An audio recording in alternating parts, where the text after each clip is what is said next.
પ્રશ્ન તમે જોવા જશો બહુ લેન્ધી પ્રશ્ન છે, ઘણી બધી વસ્તુઓ એક જ પ્રશ્નની અંદર પૂછી લીધી છે, પણ બહુ વ્યવસ્થિત કન્સેપ્ટ છે, આના અંદર આપણે ક્લિયર થવાના છે.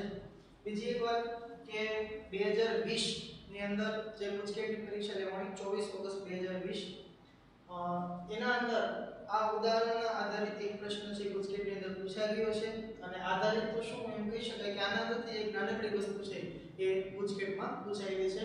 તમે તમારા પાસે જો ગુજકેટ 2020 નું પેપર અવેલેબલ હોય તો એમાં તમે ચેક કરી શકો છો. ઓકે, સોલ્વ કરીએ આપણે ઉદાહરણ. બધી વસ્તુ આપણે શરૂઆતથી જોઈએ કઈ કઈ વસ્તુ આપણને માંગેલી છે.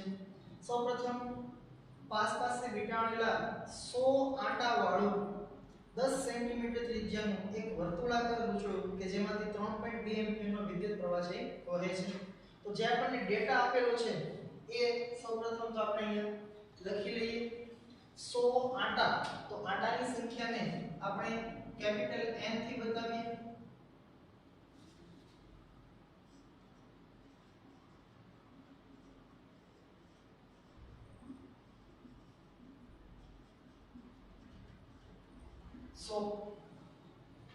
ત્યારબાદ 10 સેન્ટીમીટર ત્રિજ્યાને આપણે સ્મોલ r અથવા કેપિટલ R થી બતાવતા હોઈએ. 10 સેન્ટીમીટર છે એને આપણે મીટરમાં કન્વર્ટ કરીએ એટલે ગુણાકારમાં 10 ની -2 આવશે. વર્તુળાકાર ગુંચળું 3.2 એમ્પિયરનો વિદ્યુત પ્રવાહ વહે છે.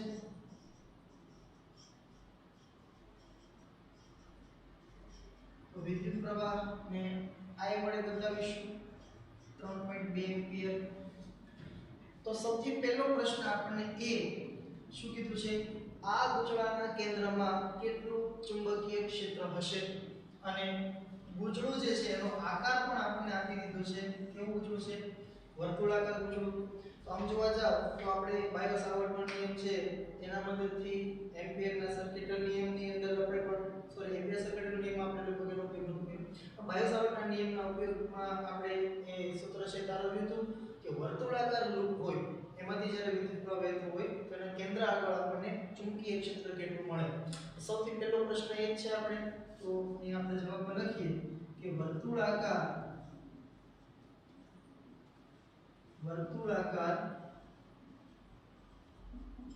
ગુંચળાના સામાન્ય રીતે સાયન્સની અંદર મિત્રો આપણે ગ્રામરનું કઈ બહુ મહત્વ હોતું નથી. મને આદત છે ગુંચળામાં હસકો લખવાની, પણ બધી ગૌ આવે છે એનો કોઈ પ્રોબ્લેમ નથી. શક્ય હોય ત્યાં સુધી સુધારતા જશો, કદાચ ભૂલ થાય તો એ કોઈ નોટ નહીં કરતા. વર્તુળાકાર ગુંચળાના કેન્દ્ર પાસે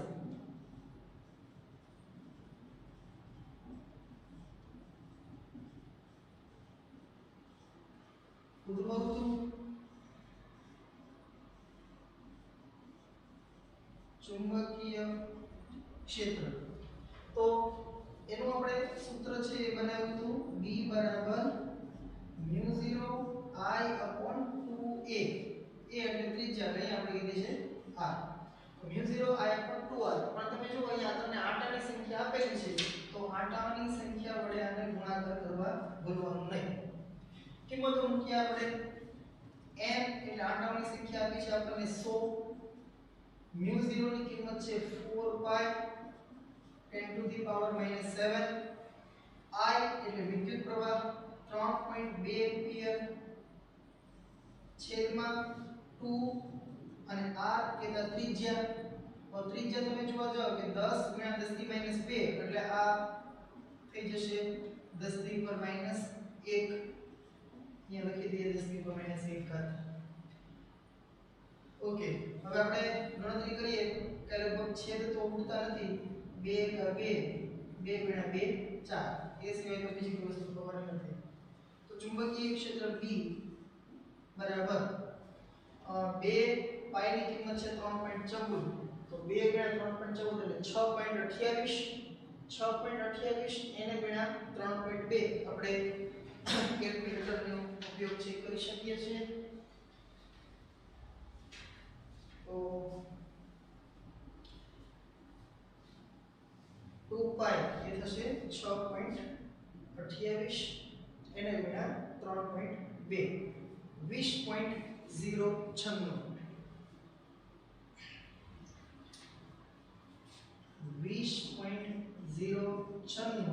એને ગુણ્યા ઘાત કેટલી થશે જોઈએ આપણે આ 10 ની પર -1 ઘાત છે અંશમાં લઈ જાવ એટલે +1 થશે તો 10 ની પર +1 ઘાત ઉપરાંત આ 100 એટલે 10 ની પર +2 ઘાત કેવો છે ટોટલ થશે 10 ની પર 3 ઘાત અને અહીંયા છે 10 ની પર -7 એટલે કે 10 ની પર -4 ઘાત બાકી રહેશે અને ચુંબકીય ક્ષેત્રનો SI એકમ છે ટેસ્લા તો આપણને આ જે વર્તુળાકાર ગુજરો આપ્યું છે એના કેન્દ્ર આગળનું ચુંબકીય ક્ષેત્ર મળ્યું 20.096 અને તમે અંદાજે 20.01 પણ કહી શકો એને ગુણ્યા 10 ની પર -4 ટેસ્લા ઓકે ત્યારબાદ અને બીજી એક વાત કદાચ ને આવો પ્રશ્ન તમને JEE કે નેટમાં પૂછાય તો આના અંદાજે તમે 20 ગુણ્યા 10 ની -4 કહો તો પણ ચાલશે એપ્રોક્સ તમે 20 ગુણ્યા 10 ની પર -4 ટેસ્લા કહી શકો તો 20 ગૌસ ઓકે ચાલો હવે બીજો પ્રશ્ન ગુચલાની ચુંબકીય મોમેન્ટ કેટલી છે હમણાં આપણે જે લેક્ચર નંબર 19 માં વાત કરી હતી કે મેગ્નેટિક મોમેન્ટ જે છે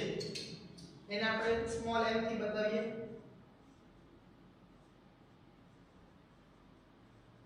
ગુચલાની મેગ્નેટિક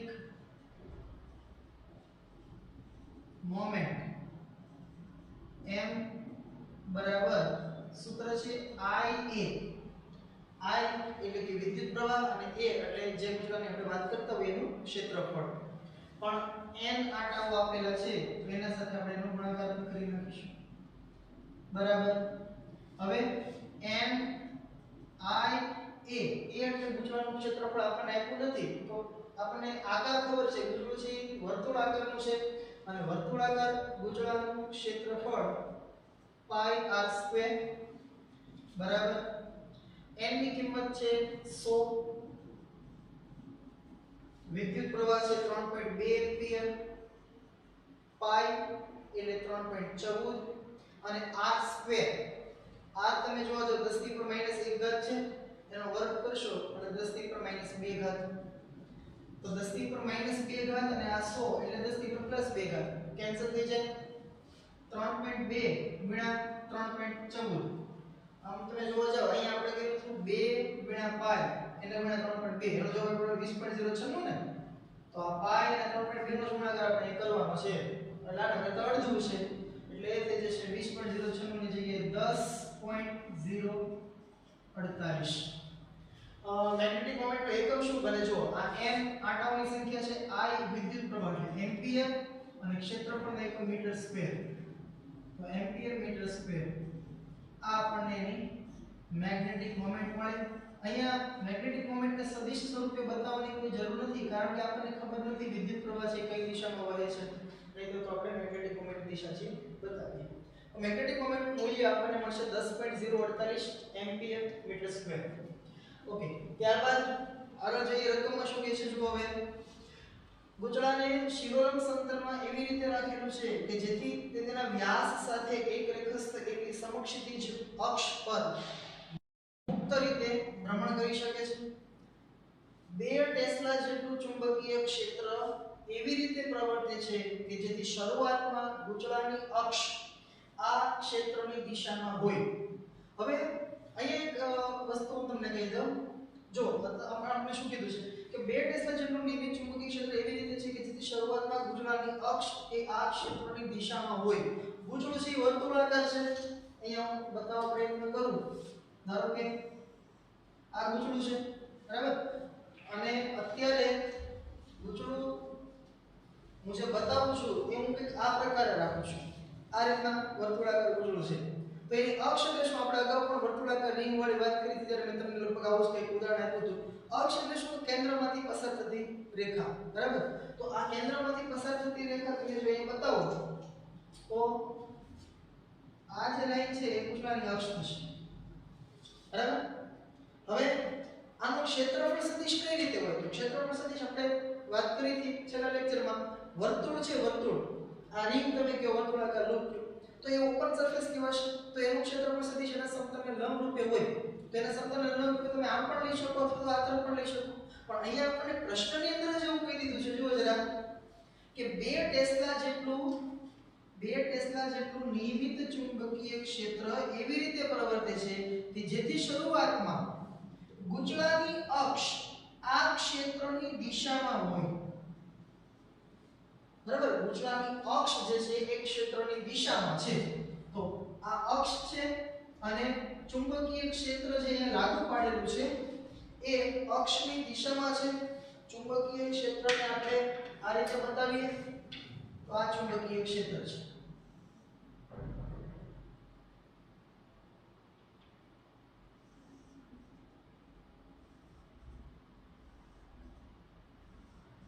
આ રીતે ચુંબકીય ક્ષેત્ર રાખેલું છે, અક્ષ આમ છે. તો અહીંયા આગળ આપણે ક્ષેત્રફળ સદિશ લંબ રૂપે હું આ દિશામાં લઉં છું. તમને ખ્યાલ છે તમે આમ પણ લઈ શકો, પેલી તરફ પણ લઈ શકાય, બરાબર, પણ અત્યારે હું સરળતા ખાતર આ દિશામાં લઉં. આમ લેશો તો એને જવાબમાં કોઈ ફરક નહીં પડે, એ તમને કહી દઉં. એટલે તમને કોઈ પાછું એવું ન થાય કે ભાઈ પાઠ્યપુસ્તકમાં છે એટલે આમ લઈ લીધું એવું જ. એટલે તમે આ તરફ ક્ષેત્રફળ સદિશ લેશો તો પણ કોઈ પ્રોબ્લેમ નથી. હમણાં તમને ખ્યાલ આવશે વસ્તુ શું થાય છે. ઓકે, તો ક્ષેત્રફળ સદિશ છે આ તરફ બતાવ્યું. ચુંબકીય ક્ષેત્ર છે 2 ટેસ્લા આપેલું છે આપણને. હવે એક વસ્તુ અગત્યની અહીંયા ખાસ ધ્યાનમાં રાખવાની છે. આમ જો તમે ઉદાહરણ ગણાય તો તમને કોઈ પ્રશ્ન થશે પણ નહીં, પણ આ વસ્તુ તમને ધ્યાનમાં આવવી જોઈએ કે ભાઈ 2 ટેસ્લા જેટલું ચુંબકીય ક્ષેત્ર આ લૂપ ઉપર લાગુ પાડ્યું છે. લૂપમાંથી વિદ્યુત પ્રવાહ વહે છે અને એના લીધે પણ કંઈક ચુંબકીય ક્ષેત્ર અહીંયા કેન્દ્ર આગળ છે. આપણે મેળવ્યું 20.096 × 10⁻⁴ ટેસ્લા. પણ આ જે ચુંબકીય ક્ષેત્ર છે એ આની સામે અવગણ્ય છે. જુઓ તો જરા, 20.096 × 10⁻⁴. તો આ ભાગાકારમાં અહીંયા આવવા દો એટલે 0.0020 ખ્યાલ છે ને, 0.002 ટેસ્લા આટલું ક્ષેત્ર થશે. અને આ છે 2 ટેસ્લા. તમે સમજો આના કરતા લગભગ 100 અથવા તો 0.002 હજારનું ચુંબકીય ક્ષેત્ર છે. જે 2 ટેસ્લાનું ચુંબકીય ક્ષેત્ર બહારથી લાગુ પાડેલું છે. ઉપરાંત આ લૂપના લીધે એના કેન્દ્ર આગળનું ચુંબકીય ક્ષેત્ર છે તો ખરું જ, પણ એ બહુ સૂક્ષ્મ છે, 0.002. આ તમે બનાવો એટલે તો એ ચુંબકીય ક્ષેત્ર આની સામે આપણે અવગણેલું છે. જો આ ચુંબકીય ક્ષેત્ર બહુ મોટું હોય તો આપણે એનો સરવાળો કરવો પડે કે ઉપરાંત આ ચુંબકીય ક્ષેત્ર પણ છે, પણ એ કોઈ ખાસ જરૂર નથી. આ ખાસ તમને ધ્યાનમાં રહે. બાકી એવી કોઈ માહિતી તમને ન હોય તો પણ તમે ઉદાહરણ ગણી નાખવાના છો. તો બાહ્ય ચુંબકીય ક્ષેત્ર છે 2 ટેસ્લા છે. વર્તુળનું ચુંબકીય ક્ષેત્ર લૂપના કારણે જે કેન્દ્ર ઉપર છે આપણે અવગણી નાખીશું. એની કોઈ ખાસ અસર અહીંયા તમને જોવા નહીં મળે. તો હવે પ્રશ્ન શું કરે છે જો આનો, ચાલો 2 ટેસ્લા જેટલું ચુંબકીય ક્ષેત્ર રાખેલું છે. ચુંબકીય ક્ષેત્રની અસર હેઠળ આ ગૂંચળું એ 90 ડિગ્રી કોણ જેટલું ભ્રમણ કરે છે. હવે 90 ડિગ્રી જેટલું ભ્રમણ કરે એટલે આ જે ગૂંચળું છે ને એ આમ ફરે. બરાબર, અત્યારે ગૂંચળું આ રીતે છે.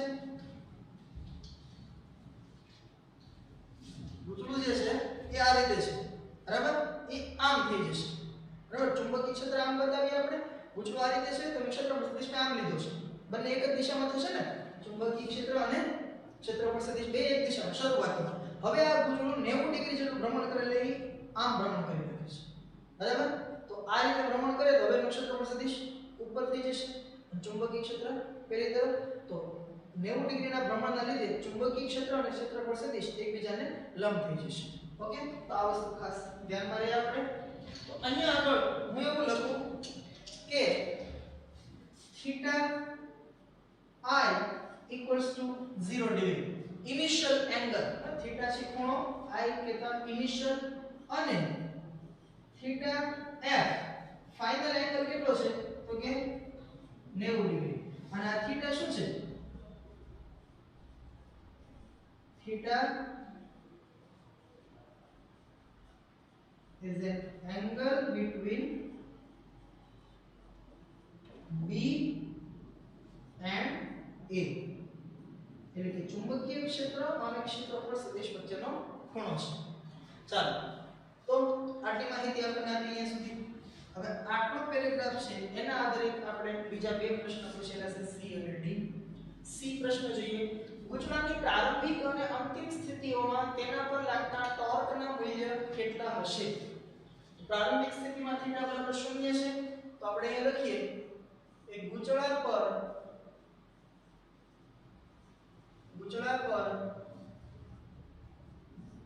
લાગતું બે ટોર્ક લાગે છે એટલે પહેલા હું એ લખીશ ટોર્ક I, બરાબર. ટોર્ક I એટલે કે ઇનિશિયલ પોઝિશન એની જો પ્રારંભિક સ્થિતિ હોય એવા સમયે નામ લાગતું ટોર્ક. તો ટોર્ક નું સૂત્ર છે આપણા પાસે m b sin θ, m cross b, પણ હવે m b sin θ કરી દઉં છું.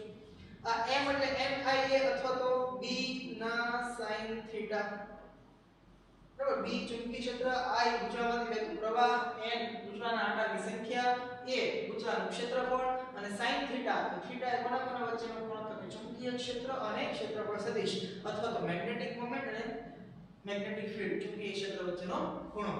તો અહીંયા તમે જો ઇનિશિયલ, તો શરૂઆતમાં ખૂણો કેટલો છે 0. તો અહીંયા આપણે કિંમત લખીએ, આ mb ની કિંમત હું નથી લખતો, ખાલી θ ની કિંમત મૂકું sin 0, અને sin 0 ની કિંમત 0 થશે, માટે એના ઉપર પ્રારંભિક ટોર્ક જે છે ટોર્ક ઇનિશિયલ કેટલું લાગશે તો કે 0. શરૂઆતમાં એના ઉપર ટોર્ક લાગતું નથી. હવે આપણે આ ગુચડાને ભ્રમણ કરાવવાનું છે 90 ડિગ્રીના કોણ ઉપર, એટલે ગુચડો જે છે એ આ રીતે થઈ જશે. આ ક્ષેત્રફળ સદિશ થી ઉપર આવી જશે એનું, અને પેલું ચુંબકીય ક્ષેત્ર તો આમ જ છે x અક્ષની દિશામાં, તો બે એકબીજાને લંબ થઈ જશે. તો ફાઇનલ ટોર્ક છે એ કેટલું લાગે એ આપણે અહીં ગણીએ. સો ટોર્ક ફાઇનલ ફરી વખત m b sin θ બરાબર. m એટલે મેગ્નેટિક મોમેન્ટ આપણે અગાઉ ગણી ગયા છીએ કદાચ આ રીતે 10.048 10.048, એને ગુણ્યા b ચુંબકીય ક્ષેત્ર 2 ટેસ્લા, પેલું જે ગુચડાનું છે આપણે અવગણેલું છે એટલે એને ગુણ્યા 2, અને sin θ ફાઇનલ એંગલ કેટલો બને છે બે વચ્ચે 90, sin 90 1 2 ગુણ્યા 10.048 એટલે ટોર્ક લાગશે 20.096, અને ટોર્કનો એકમ ન્યૂટન ઇન્ટુ મીટર એ તો તમને ખ્યાલ જ હશે. તો આટલું ટોર્ક એને અંતિમ સ્થિતિમાં લાગશે. ઓકે, ત્યારબાદ હજુ એના અંદર એક પ્રશ્ન પૂછ્યો છે કે ગુચડું જ્યારે 90 ડિગ્રી કોણ પાસે પહોંચે ત્યારે તેને કેટલી કોણીય ઝડપ પ્રાપ્ત કરી હશે, અને ગુચડાની ઝડપની ચાક માત્રા જો અહીંયા તમારા ધોરણ 11 નો આટો થઈ ગયો 0.1 કિલોગ્રામ મીટર સ્ક્વેર આપણને આપી દીધી છે.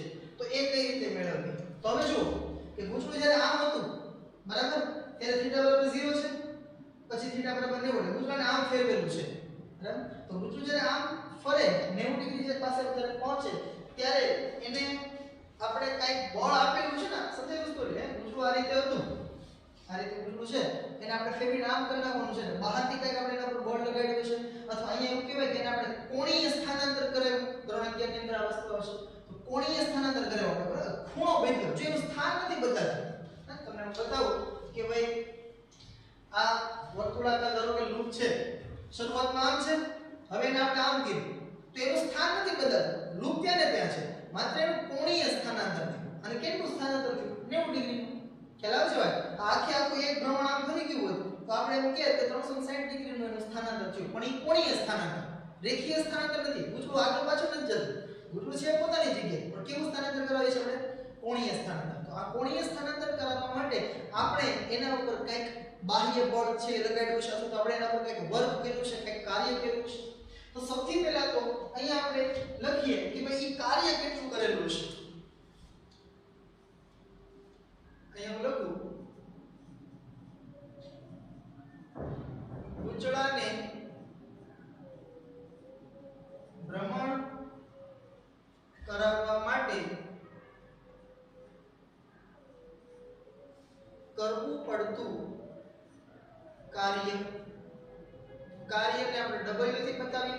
હવે કાર્ય જે છે એને આપણે 11મા ધોરણમાં કાર્ય મુજબ પાવર નામનો જે પ્રકરણ ભણ્યા એના અંદર આપણે સૂત્ર લખતા કાર્ય બરાબર બળ ગુણ્યા સ્થાનાંતર.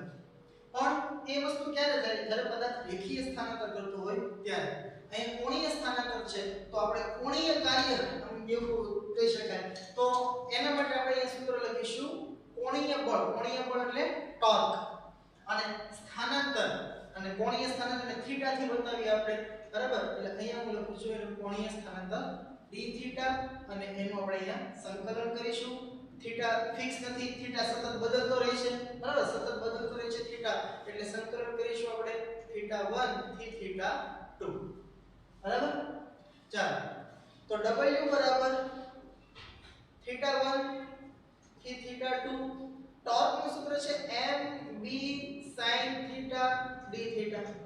અહીંયા તમે જોવા જાવ કે mb છે એ કોન્સ્ટન્ટ છે, સંકલન થશે માત્ર sin થીટા નું થીટા 1 થી થીટા 2. sin થીટા નું સંકલન થાય માઈનસ cos થીટા. આપણે યાદ જ રાખવાનું છે, મેથેમેટિક્સ વાળા જે વિદ્યાર્થીઓ છે એને તો બહુ તકલીફ નહીં પડે, પણ બાયોલોજી ના જે વિદ્યાર્થીઓ છે એને કદાચ થોડું પેલું થશે તો યાદ રાખી લેજો. sin થીટા નું સંકલન થશે માઈનસ cos થીટા થીટા 1 થી થીટા 2. લિમિટ મૂકતા આપ સૌને આવડતી હશે એવી હું અપેક્ષા રાખું. પહેલા અપર લિમિટ મૂકીએ આપણે cos થીટા 2 માઈનસ એટલે એ થઈ જશે પ્લસ cos થીટા 1. તો આ ધન છે આ ઋણ છે તો આ પદને પહેલા લખી નાખીએ. તો m b બ્રેકેટમાં cos theta 1 minus cos theta 2. આ આપણને કાર્ય મળ્યું, પણ આપણને અહીંયા કોણીય ઝડપ મેળવવાની કીધી છે. તો 11મા ધોરણની અંદર આપણે પ્રમેય ભણ્યા હતા કાર્ય ઊર્જા પ્રમેય, અને કાર્ય ઊર્જા પ્રમેયનું શું હતું આપણે સૂત્ર W બરાબર ડેલ્ટા K. ગતિ ઊર્જામાં થતો ફેરફાર એ તેના પર થયેલા કાર્ય જેટલો હોય. તો આ W ની જગ્યાએ હું લખી નાખું ડેલ્ટા K. ડેલ્ટા K એટલે શું? ગતિ ઊર્જામાં થતો ફેરફાર, એટલે કે અંતિમ ગતિ ઊર્જા માઈનસ પ્રારંભિક ગતિ ઊર્જા. હવે ગતિ ઊર્જા બરાબર અહીંયા 1/2 mv સ્ક્વેર નો લખતા, અહીંયા કોઈ પાર્ટિકલ નથી, કોઈ વિવેકથી ગતિ નથી કરતો. અહીંયા આપણે એને કોણીય સ્થાનાંતર કરાવીએ છીએ. તો આપણે અહીંયા એ જે ચાક ગતિ ઊર્જા હોય એની વાત કરીએ છીએ. તો ચાક ગતિ ઊર્જાનું સૂત્ર છે 1/2 I ઓમેગા સ્ક્વેર. તો અહીંયા હું લખું કે અંતિમ કોણીય ઝડપ ઓમેગા 2 હોય અને શરૂઆતની કોણીય ઝડપ લખીએ 1/2 I ઓમેગા 1 સ્ક્વેર. તો શરૂઆતની કોણીય ઝડપ એની શૂન્ય છે, શરૂઆતમાં તે વિચારો શાંતિથી પડ્યું બોલ્યું, આપણે જેને જે ફેરવું ખોટા ખોટા સળા દેના દાખલો લો આપણે વાંધો નહીં. હવે આ જે ડેલ્ટા કે છે 1/2 I omega 2 square minus omega 1 square આમાંથી 1/2 I તમે કોમન લઈ શકો. તો આ ડેલ્ટા કે ગતિ ઊર્જા છે એના કાર્ય બરાબર હોય તો આ બેનું સરખાવી શકું.